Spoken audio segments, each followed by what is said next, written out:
Games are well underway, and Bryce Harper still doesn't have a team. And while the Phillies remain the favorites to land the 26-year-old star, Harper met with the Dodgers on Sunday night. Here's Dodgers manager Dave Roberts on the meeting.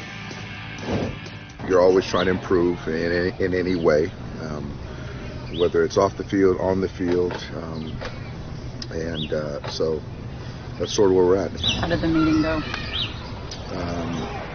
It was good. It was good. Just kind of trying to get to know each other. I'm not too hopeful or anything. It's just something that this is just talk. It's conversation.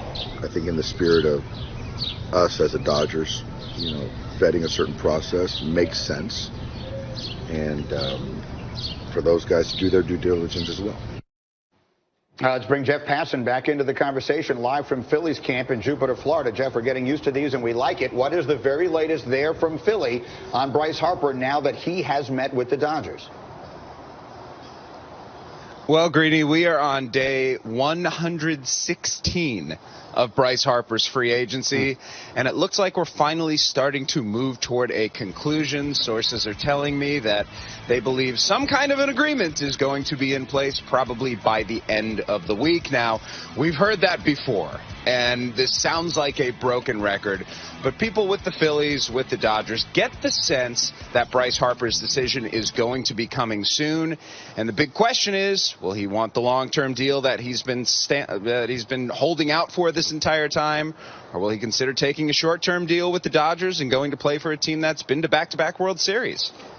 Jeff, stay close. Obviously, if there's any further news, we're going to come back to you live looking for that. But I want to bring Mark Teixeira into the conversation right now as he's with us in studio all morning. So help me. I mean, what in the world is going on? He's meeting with the Dodgers. He's waiting for the big deal from Philadelphia. He's taking it to the end of the week. They've drawn a line in the sand. What the heck is going on? And Jeff's the best in the business, by the way, and it's some sort of agreement by the end of the week. Right. No one's talking.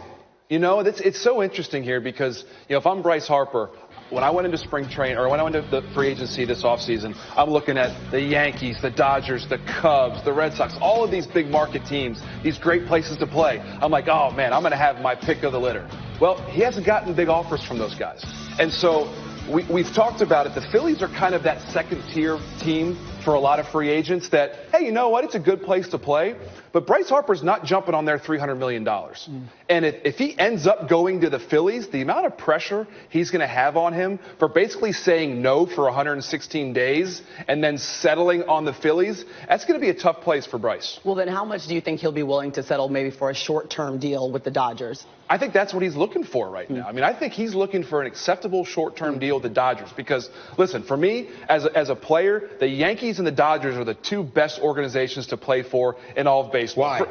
History, ballpark, fan base, all of the above. By the way, the Dodgers have been to 2 straight World Series. Right. If I want to just place myself in a lineup and get back to a World Series or have a really good chance, much easier to do that with the Dodgers than the Phillies. Why is this so hard? If he is 26 years old and a superstar, why is he having such a hard time getting the contract he wants? Because, I mean, there's a few things. I mean, from a WAR perspective, we always talk about wins above replacement.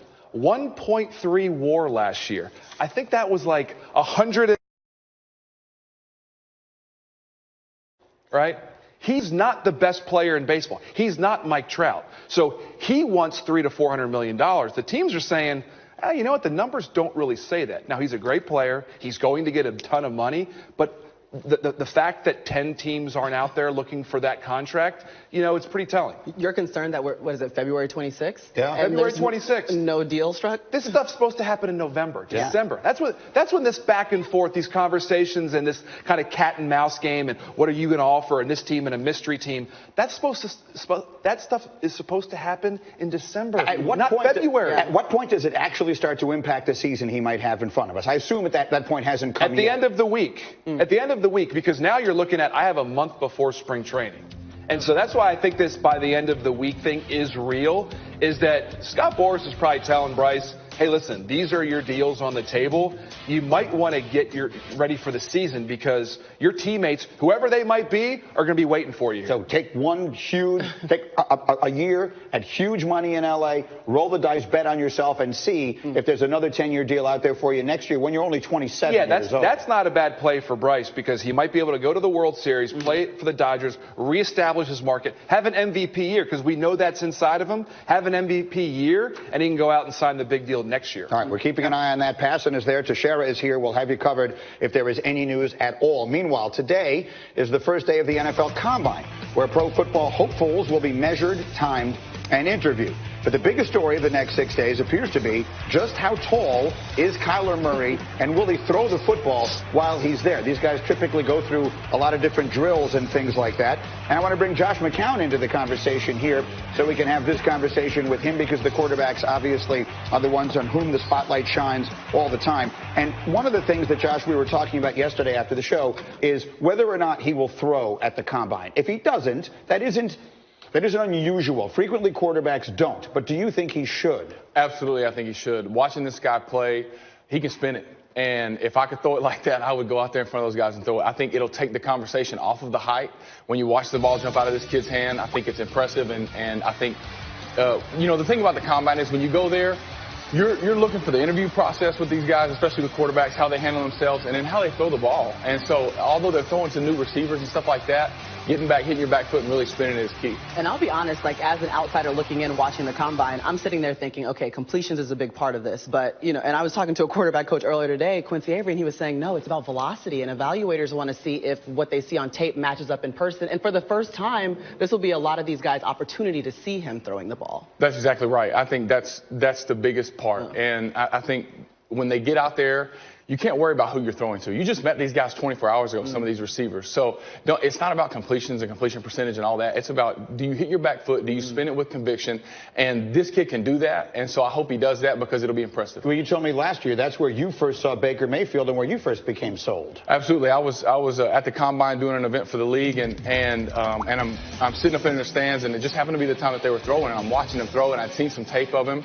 We get done, and I'm walking in the hall, and I pass Chad Pennington in the hall. He's on the field doing some stuff with NFL legends, and we both talked about Baker. And I said, and both of our eyes lit up, and he said, man, he throws it like a pro. And we both said the same thing. We were just so impressed with how he hit his back foot and drove the football, and so I think that's key. And so it's remarkable. Last year the conversation was, is Baker Mayfield too small? Yeah. Now the conversation becomes, is Kyler Murray too small? Things have obviously changed. And you should know that when Josh McCown speaks about the Combine, this is a man who knows from the Combine, okay? You want to talk about Superman? Here we go. Josh had a better vertical than Patrick Peterson, a better broad jump than DeAndre Hopkins, a better three-cone than Joey Bosa, and ran a faster 40 than Deshaun Watson. That Where is did the you level train? of athlete. We need to go there. Yeah, exactly. It was not the spectacle that it is now. It wasn't on TV, so we have no footage. That's how old I am. But it led to 10 teams in 17 We got the numbers. years, so we got the numbers. With those numbers, you can play for 10 different teams in 17 seasons if you would like to in the NFL. All right, Josh is with us all morning long. And you know who won't be with us tonight is Zion Williamson. Coming up next, we're going to tell you the last thing you're expecting to hear about the presumptive number one. Stay with us.